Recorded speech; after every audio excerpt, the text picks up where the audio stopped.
Bonjour et bienvenue dans votre émission Face à Face sur Africain, le premier média basé en France et dédié entièrement à la diaspora d'Afrique francophone. Je m'appelle Fatou Abdounia et je reçois ce matin Amadou Bella Diallo. Amadou Bella Diallo est leader politique au Sénégal. Il est également le président du mouvement And Defar Sali.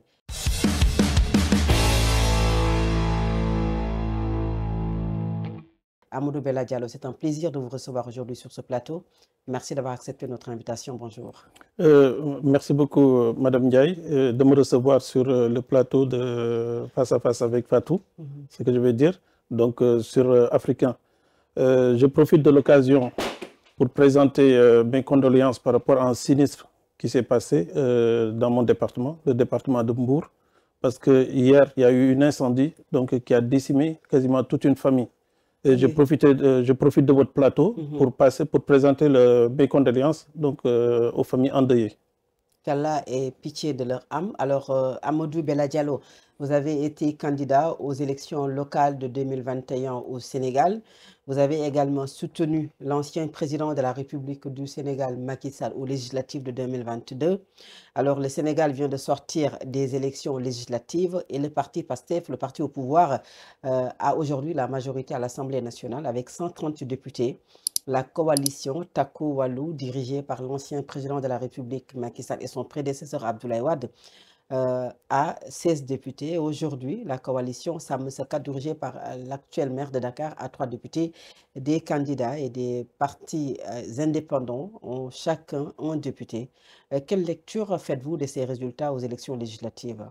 Oui, moi je dirais que c'est tout à fait normal et naturel que les Sénégalais donnent au président de la République, son Excellence M. Bassirou Diomaye Diakhar Faye, la majorité à l'Assemblée nationale pour lui permettre de dérouler sa politique. Parce que le Sénégal donc, a une forte tradition donc, en matière de démocratie. Parce que c'est l'un des seuls pays d'Afrique où on voit qu'un président peut être élu donc, au suffrage universel, directement au niveau des urnes. Et c'est la première fois dans l'histoire de l'Afrique qu'un opposant gagne les élections au premier tour, avec un score sans appel. Et de tout temps, on l'a vu, à chaque fois qu'un président était nouvellement élu, ce qui se passait derrière, c'est que l'Assemblée nationale, donc bon, quand les élections étaient organisées, donc c'est lui qui gagnait aussi, qui avait la majorité au niveau de l'Assemblée nationale. Voilà. Là, le fait qu'ils aient eu la majorité à l'Assemblée nationale, c'est une très très bonne chose. Voilà. Maintenant, on a vu ce qui s'est passé depuis que le nouveau président a été installé dans ses fonctions. Donc on a vu que le pays était un peu bloqué. Il ne pouvait pas travailler. Le Premier ministre, qui normalement devait faire sa déclaration de politique générale, a botté en touche.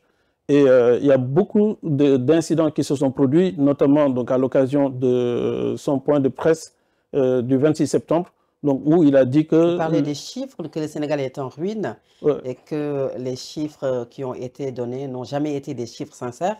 Vous croyez à ça, vous? Moi, j'ai fait une émission au mois d'octobre avec une chaîne locale au Sénégal. Et moi, j'ai démonté tout ça. Pourquoi? Parce que le Sénégal n'a jamais eu de soucis. Parce que moi, ce qui s'est passé, quand ils disent que voilà, les chiffres ont été falsifiés. Donc, les chiffres qui ont été présentés donc, au Fonds monétaire international et à la Banque mondiale. Donc, bon, c'était des chiffres qui étaient erronés. Bon, moi, j'ai réagi en disant, donc, bon, on connaît aujourd'hui ses intentions. Ses intentions, c'est de dénigrer. Donc, les intentions du Premier ministre? Du Premier ministre, oui, exactement. Exactement. Donc, c'est de dénigrer à tout va. Pourquoi? Parce qu'on a vu comment il a accédé au pouvoir et il a continué dans la même lancée. Ce qui fait que aujourd'hui, par rapport à cette conférence de presse, on voit les difficultés que ça a générées au niveau du Sénégal. Et moi, ça, je l'avais anticipé. Est-ce qu'il n'a pas raison alors, puisqu'il dit que près de 605 milliards ont été introuvables dans les caisses de l'État. Et jusqu'à présent, ni le président de la République, ni les ministres des Finances du Sénégal n'ont pas démenti ces propos aussi. Non, non. Bon, ça, c'est totalement erroné. Parce que une comptabilité publique, quand on connaît la comptabilité publique, donc on sait qu'on ne peut pas faire tout ce qu'on veut. Voilà. Bon, aucun système n'est infaillible. mais 6 000 milliards sur un pays qui est endetté à hauteur de 16 000 milliards, donc moi je pense que c'est un peu tiré par les cheveux. Pourquoi? Parce que, moi je l'ai dit, quand on parle de la dette, donc il faut y aller sur la pointe des pieds. Pourquoi? Parce qu'il n'y a pas un pays qui peut fonctionner sans l'endettement extérieur. Tous les pays font financer leur déficit budgétaire donc par l'endettement. La dette doit aussi être intelligente, c'est-à-dire on peut peut-être essayer d'emprunter de l'argent, mais on doit l'utiliser de manière intelligente. Il parle d'un taux d'endettement qui dépasse ou bien même qui est près du seuil de l'UEMOA. Ça aussi, c'est un problème aujourd'hui que le Sénégal traverse. Oui, moi je vais prendre les exemples comme ils aiment les citer. Le Japon, Corée, c'est leurs exemples qu'ils citent à chaque fois. Le Japon, donc, dette sur PIB, c'est 125%, plus que le PIB du pays. Voilà. Si on regarde le Japon est l'un des pays où la dette par tête d'habitant est plus important au monde. C'est à peu près 125 000 dollars, ce qui fait plus de 65 millions de francs CFA. Alors qu'au niveau du Sénégal, on dit que la dette par habitant est de 900 000 francs CFA, ce qui fait un peu moins de 1 500 euros. Donc un peu moins de 1 500 euros comparé à plus de 100 000 euros de dette par habitant. Au niveau des États-Unis, donc on le sait, c'est à peu près 92 000 dollars. Au niveau de la France, c'est à peu près 45 000 euros. Bon, nous, on est très très loin de tout ça. Voilà. La dette du Sénégal comparée donc, à la dette des États-Unis, c'est 34 700 milliards. Au moment où M. Bassirou Diomaye Diakhar Faye était en train de prendre ses fonctions. Mais Amadou, c'est normal. Non, il faut comparer le Sénégal et les États-Unis. Non, on regarde. Un pays avec 18 millions d'habitants, c'est vraiment très différent d'un pays avec des centaines de millions d'habitants. 350 millions d'habitants. Oui. Les États-Unis, c'est 350 millions d'habitants. Donc la France, c'est 68 millions d'habitants. Le Sénégal, c'est 18 millions d'habitants. Donc, mais la dette du Sénégal, c'est 25 milliards. 25 milliards de dollars. 25 milliards de dollars et c'est 27 milliards d'euros. D'accord? Donc, alors que la France, avec 68 millions d'habitants, sa dette est de 3 300 milliards. Les États-Unis, 350 millions de personnes, ils ont à peu près 34 700 milliards. Donc, moi, je pense que il faut relativiser les choses. Mais seulement il dit que le régime précédent annonce plus de 13 000 milliards de dettes, alors que les chiffres exacts, c'est 15 644 milliards de francs CFA. C'est 16 200 milliards. Donc, il y a une grande différence. Pour votre information. Ils n'ont pas donné de bons chiffres, alors. C'est ce qui est en train de causer des problèmes au Sénégal. Parce que quand on regarde le FMI, ils ont apprécié l'exercice en disant, voilà, donc c'est très bien, vous sortez, vous dites que les chiffres qu'on nous a communiqués ne sont pas bons. Mais si c'est avéré que les chiffres ont été falsifiés et que le FMI a continué à financer le Sénégal, ils n'ont plus leur raison d'être. Mais je pense qu'il faut revenir un peu en arrière. Le FMI est issu des accords de Bretton Woods. Les accords de Bretton Woods, c'est des accords qui ont été signés en 1944. Donc c'est ce qui a été à l'origine de la création du Fonds monétaire international, ce qui a été à l'origine de la création de la Banque mondiale. Aujourd'hui, 1944, et on est en 2024. Ces institutions ont fonctionné. Le Sénégal est devenu indépendante en 1960. Oui. D'accord? Un petit pays, parce que du temps de Senghor, au moment où Senghor quittait le pouvoir, le président Senghor, quand il quittait le pouvoir, le budget du Sénégal était aux alentours de 500 milliards. 500 milliards. Donc, quand il a laissé, 187 milliards au moment de Senghor. Abdou Diouf est passé à 530 milliards. Abdoulaye Wade l'a amené à 2400 et Macky Sall l'a amené jusqu'à 7000 en intégrant le service de la dette. Parce que c'est là aussi qu'il faut corriger. Parce qu'il y a des données macro. Donc quand on ne les corrige pas et qu'on annonce tout et n'importe quoi, donc ça pose problème. Parce que le budget du Sénégal 2024, oui. Partout, on a annoncé 7 000 milliards. 7 000 milliards, mais il faut les corriger. Parce que sur les 7 000 milliards, les 1 200 milliards, c'est le service de la dette. C'est le service de la dette. Donc, ça veut dire que ce n'est pas de l'argent qui va rester dans le pays et puis qui va participer au fonctionnement du pays. Oui. Voilà. Les bailleurs qui ont financé le déficit, qui ont financé les infrastructures, donc à un moment donné, il faut qu'on les paye. comme partout d'ailleurs dans le monde. Et c'est très clair. Maintenant, pour revenir aujourd'hui à ces élections législatives, vous avez soutenu Macky Sall, je l'ai rappelé tout à l'heure, et le président de la République, Macky Sall, est passé de 80 ou plus de 80 députés aujourd'hui à 16 députés en espace de 8 mois. Qu'est-ce qui explique ces résultats? Moi, je l'ai dit tout à l'heure, c'est de coutume. C'est de coutume que le Sénégal donne la majorité au président nouvellement élu. Macky Sall, en 2017, pas 2012, en 2017, il avait 135 députés. 135 députés sur 165. Donc, plus que ce qu'aujourd'hui le PASTEF est en 2017. Donc, il était à la fin de son premier mandat. Donc, ça veut dire que même donc, en ayant fait du chemin, le peuple sénégalais lui a renouvelé sa confiance, donc en lui donnant donc, la majorité à l'Assemblée nationale. Bon, en 2022, il y a eu les législatives. Bon, le pays a bougé. Bon, il y a eu des choses qu'on attendait de lui. Peut-être qu'il n'a pas fait. Pourquoi? Parce qu'il aurait fallu qu'il annonce très tôt qu'il n'était pas candidat à sa propre succession. Ce qu'il a dit d'ailleurs, à un moment, il a été élu en 2019. Quand il a été élu en 2019, face à la presse, il avait dit que moi, je ne serai pas candidat à ma propre succession. Je ne serai pas, donc c'est mon deuxième et dernier mandat. Il l'a dit et écrit. Mais les gens donc l'ont poussé, donc il fallait systématiquement qu'il le répète. Mais lui, il était élu pour 5 ans. Il a dit encore que ce n'est pas le moment de dire qu'il sera candidat ou pas. Oui, c'est tout à fait compréhensible. Il a annoncé sa candidature le 7 juillet 2024. Oui, c'est tout à fait compréhensible. Donc, pourquoi? à quelques mois de la présidentielle, un chef d'État qui doit partir, ça aussi c'est un problème.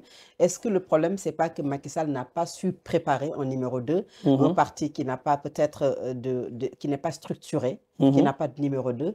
Est-ce que ce n'est pas ce qui explique aujourd'hui cette dégringolade de la coalition Benno Bokk Yakaar, qui au départ avait près de 80 députés ou plus? Aujourd'hui, il se retrouve, cette coalition, elle se retrouve avec tout simplement 16 députés et c'est en coalition avec le Wallou du Parti démocratique sénégalais. Moi, je veux dire que le problème, il n'est pas là.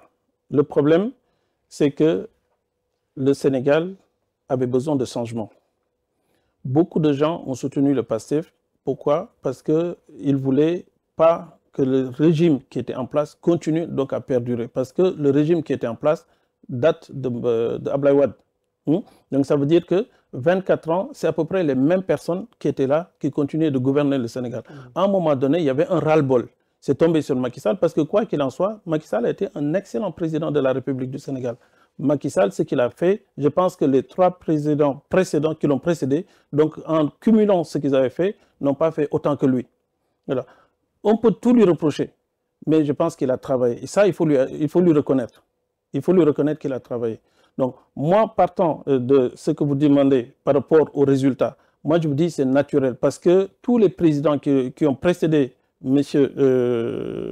Diomaye Diakhar Faye, donc, ils ont eu la majorité à l'Assemblée pour pouvoir dérouler leur politique. Donc, parce qu'on ne peut pas demander à quelqu'un, donc on te donne le pouvoir, mais derrière, donc on te prive de la majorité à l'Assemblée nationale. Sachant qu'au Sénégal, il y a 3 pouvoirs. Il y a le pouvoir exécutif, il y a le pouvoir législatif et le pouvoir judiciaire. Oui. Donc, si la personne donc, bon, est un peu faible, il y a des mesures qu'il voudra prendre. Donc, il ne pourra pas. Pourquoi? Parce qu'il n'a pas la majorité donc, au niveau de l'Assemblée nationale.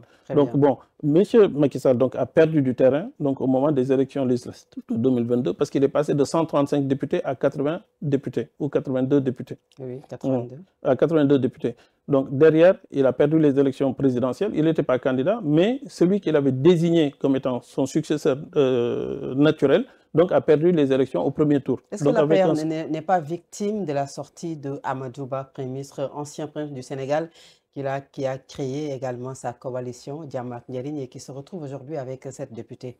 Je ne pense pas, parce que moi je pense que c'était bien avant ça qu'il y avait déjà le problème. Parce que moi, je vais vous dire une chose. Macky Sall, c'est un patriote. Je ne suis pas là pour faire son apologie. Je ne suis pas là pour faire ça. Peut-être que le débat donc, me pousse à un peu parler. Bon, au niveau du Sénégal, on a découvert qu'on avait du pétrole, on a découvert qu'on avait du gaz. Macky Sall, ce qu'il a dit, donc on va exploiter une partie, 1/3 de ce qu'on a, 1/3 du potentiel, on va l'exploiter. Pourquoi? Parce qu'on n'a pas les technologies, on n'a pas la compétence, on n'a pas le savoir, on n'a pas le savoir-faire. Donc, on va exploiter une partie. Bon, en faisant appel à l'aide internationale, à l'extérieur. On va apprendre, donc, avec eux, comment il faut faire. Maintenant, les 2 tiers qui restent, si on arrive à maîtriser comment faire l'exploitation, donc on va les exploiter tout seul sans faire appel donc, à l'extérieur. Amadou Ba, en tant que candidat, pas Premier ministre, en tant que candidat, quand il est venu donc en décembre, il est venu en décembre 2023 ici à Paris. Quand il est venu à Paris, il a rencontré M. Bruno Le Maire et il avait rencontré aussi Isabelle Borne, qui était Premier ministre. Qu'est-ce qu'il leur a promis? S'il l'aidait donc à accéder à la présidence, que lui derrière, qu'il allait s'arranger pour leur attribuer les 2 puits qui restaient. Ah oui? Les 2 tiers qui restaient, qu'il allait s'arranger pour les... Parce que le premier puits, c'est qui est là-bas? C'est Cosmos et... Cosmos Énergie, oui. Cosmos Énergie et BP. Voilà. C'est les 2 qui sont là-bas. Il n'y a pas Total Énergie. Il n'y a pas la France. Et lui, à l'occasion de cette visite, Macky Sall a dû... Ça, c'est une révélation que vous faites là. Oui, je sais. Je dis, Macky Sall a été au courant, je ne sais pas comment, mais ce qui a fait que je pense qu'il a voulu reporter les élections pour essayer de remettre de l'ordre. Donc vous pensez que c'est ça le problème entre Macky Sall et Amadou Ba, son Je Premier pense, ministre? oui. Je pense. Il y a le beau-frère du président de la République, Macky Sall, qui dit que c'est un problème d'argent. Mais lui... Et vous nous parlez non, de pétrole, de gaz... Lui, vous parlez d'Adama Faye. Oui, Adama Faye. Adama Faye, on le connaît. Donc, il a des problèmes avec la justice. Sa mère a été convoquée au tribunal, donc à cause des problèmes fonciers qu'il a avec l'État. Donc, lui, tout ce qu'on va lui demander de dire, il le dira. Je ne suis même pas sûr que quand je l'ai écouté parler, que c'est lui qui parlait. Voilà. Moi, je pense que c'est un faux débat qu'il a voulu installer. Mais je pense que le vrai problème, parce que ce n'est pas une question de commission, de dire que donc, Macky Sall devait percevoir de l'argent, finalement, ça devait transiter par Amadou Ba, et Amadou Ba a gardé une partie. Tout ça, c'est tiré par les cheveux. Voilà. À leur niveau, je pense qu'ils sont au-dessus de ça. Ils pouvaient s'arranger pour que ça se passe bien sans qu'il y ait de couac. Mais je pense que le vrai problème, c'est que Macky Sall a découvert donc, ce que Amadou Ba a envisagé avec l'aide de la France donc, pour pouvoir exploiter les 2 autres sources qu'on avait. Et pourtant, certains disent aujourd'hui que la direction du parti de l'APR doit être confiée à Amadou Ba. Macky Sall au Maroc, Macky Sall qui a été la tête de liste nationale de la coalition Takowalou, d'ailleurs député, il vient juste de démissionner de son poste de député, il a peut-être d'autres activités, un parti qui n'a pas de capitaine. Est-ce qu'il ne fallait pas donner ce parti à l'ancien Premier ministre Amadou Ba, même s'il a créé sa propre coalition lors des dernières élections législatives? Pourquoi Macky Sall a été tête de liste? Je pense que c'est important de se poser la question. Et pourquoi? Le PASTEF, je parle du PASTEF, d'Ousmane Sonko. Eux, dès le mois de juillet, ils savaient qu'ils allaient dissoudre l'Assemblée nationale. Et pour cause, quand ils ont parlé qu'il devait aller faire sa déclaration de politique générale, donc lui, il est sorti, il a dit que le 12 au soir, les députés de l'Assemblée nationale auront d'autres préoccupations que sa propre déclaration de politique générale. Donc ça veut dire qu'il savait, il avait l'information comme quoi que l'Assemblée allait être dissoute le 12 septembre. Maintenant, eux, à partir du mois de juillet, qu'ils ont eu la confirmation du Conseil constitutionnel comme quoi qu'ils peuvent dissoudre l'Assemblée légalement et organiser de nouvelles élections. Donc peut-être qu'ils se sont entendus sur les dates. Ils ont fait leur liste en juillet. C'est pourquoi il n'y a pas eu beaucoup de frustrés donc, sur les listes du PASTEF. Quand ils ont fait leur liste, tous ceux qui pouvaient être frustrés, qu'est-ce qu'ils ont fait? Ils leur ont donné des postes de PCA. Parce qu'ils ont l'appareil étatique. Ils ont nommé ceux qui pouvaient être frustrés, ils les ont nommés PCA. Donc ceux qui restaient, parce qu'ils ne pouvaient pas mettre tout le monde PCA, donc ceux qui restaient, donc on les a nommés chargés de mission, voilà, auprès des différents ministères. Donc du coup, ils ont contenté tout le monde au niveau du PASTEF. Leur liste était bouclée. Donc tous ceux qui pouvaient être frustrés donc, ont été d'une manière ou d'une autre dédommagés, donc de sorte qu'ils restent. Mais à partir du moment où ils ont annoncé la dissolution de l'Assemblée nationale, donc les autres partis, il fallait qu'ils constituent leur liste. Et ils avaient quoi? À peine 2 mois. Le 12 septembre, le 17 novembre. Il y avait un peu plus de 2 mois, d'accord, pour organiser leur liste, battre campagne, faire tout ce qu'ils avaient. Tous les partis politiques qui ont fait leur investiture, donc leur parti a volé en éclats. Macky Sall, c'est ce qu'il avait compris. Donc en disant, voilà, donc comme il voulait préserver ce qui restait de l'APR, Donc c'est pourquoi il s'est proposé tête de liste. Mais tout le monde savait qu'il n'allait pas venir battre campagne. Tout le monde savait que ça ne l'intéresse pas. Quand on a été président du Sénégal pendant 12 ans, quand on a été président de l'Union africaine, quand on est pressenti pour être secrétaire général des Nations Unies, donc on n'a pas besoin d'aller perdre son temps au niveau de l'Assemblée nationale au Sénégal. Aujourd'hui, Amadou, vous êtes dans l'opposition. Quel va être votre rôle face à ce nouveau régime? Non, moi je leur souhaite de réussir. Parce que s'ils réussissent, c'est le Sénégal qui réussit. Et je profite de votre antenne pour dire que moi, je serai candidat aux prochaines élections municipales, parce que je pense que c'est les élections à venir.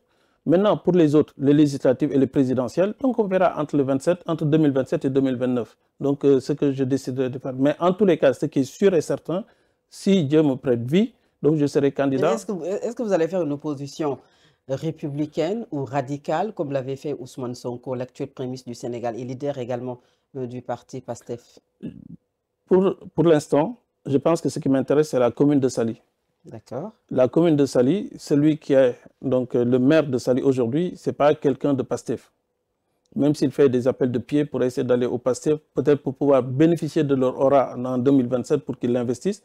Mais ce que je crains fort, parce que le PASTEF, ils ont leur principe aussi, de dire que là, donc bon, leurs hommes d'abord, avant de prendre les autres. Donc, du coup, je n'ai pas besoin immédiatement de dire que je vais m'opposer frontalement donc, au régime en place. Si je peux les aider, je les aide. Voilà, c'est la raison pour laquelle, quand il y a eu la conférence de presse, quand je suis intervenu, j'ai dit qu'on allait être dégradé. La note de crédit du Sénégal allait être dégradée par les 3 principales agences, qui étaient Standard & Poor's, qui étaient Moody's et qui étaient Fitch Ratings. Et aujourd'hui, Standard & Poor's nous a dégradés. Donc, Standard & Poor's a dégradé, Moody's a dégradé. Donc, manque juste Fitch. Alors que ça, c'est des choses que j'avais annoncées avant même que ça soit dégradé.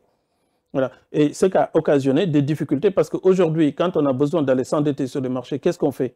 Donc, on est obligé de s'endetter donc à de mauvaises conditions. Bon, le précédent gouvernement, dans le budget, ils avaient prévu une enveloppe donc, pour boucler l'année 2024. Une enveloppe de 181 milliards. Déjà dépensé. Voilà. Les 181 milliards, déjà le dépensé. FMI, oui, le FMI, non. Parce que ça, c'était pour finir l'année. Et c'est la raison pour laquelle... Mais Ousmane Sonko nous parle d'un pays en ruine. Ils n'ont rien trouvé dans les caisses de l'État. Déjà, les 605 milliards ont été déjà dépensés. Ça, c'est des discours populistes. Et ça, on le sait. Donc, c'est la force du PASTEF. Donc, ils ont toujours fonctionné comme ça. Donc, dénigré à tout va. Donc, pour accéder... Et pourtant le FMI félicite le Sénégal d'avoir donné des bons chiffres sincères. Là, pourquoi le FMI ne continue pas le financement qu'il faisait? Donc, les 181 milliards qu'ils devaient donner pour boucler l'année, ils ont dit qu'ils attendent. Ce nouveau régime joue la transparence, en fait. Non, donc ils ont dit qu'ils attendent parce que quand l'IGE prend un dossier en disant, voilà, donc je vais instruire ce dossier-là, il fait un état des lieux en disant, voilà, donc voilà, j'ai pris le dossier, j'ai posé sur mon bureau, voilà ce que j'ai constaté. Première lecture. Un Premier ministre ne sort pas pour dire voilà, donc, que les chiffres sont maquillés, ainsi de suite. Il fallait attendre la Cour des comptes, que la Cour des comptes fasse la validation avant de pouvoir parler. Mais ce qui n'a pas été le cas, oui. C'est la raison pour laquelle la tranche des 181 milliards que le FMI devait donner pour boucler l'année ne l'a pas donné. Et ils attendent la validation de la Cour des comptes avant de prendre une décision. Et aujourd'hui, ce qui a amené le gouvernement en place, donc comme ils avaient besoin de cette manne d'argent, de cette manne financière, comme ils en avaient besoin, ils ont été s'endetter auprès de la banque JP Morgan Chase, voilà, à des conditions qui ne sont pas très catholiques, on va dire.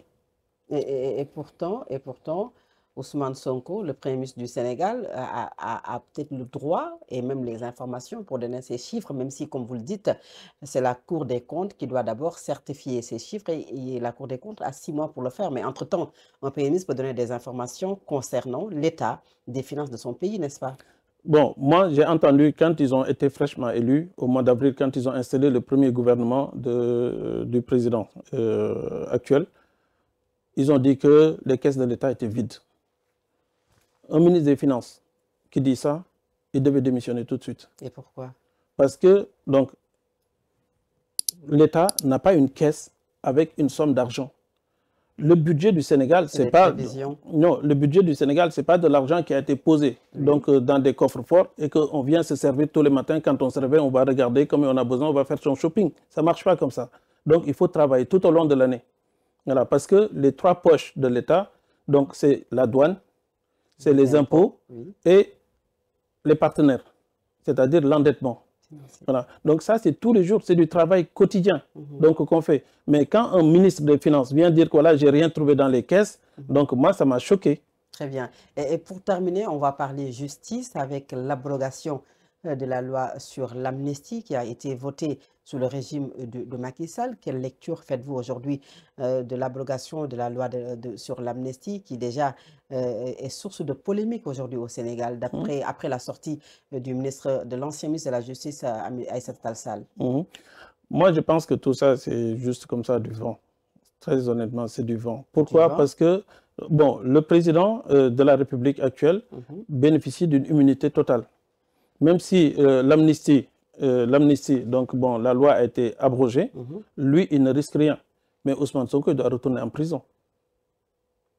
Je pense qu'il le sait.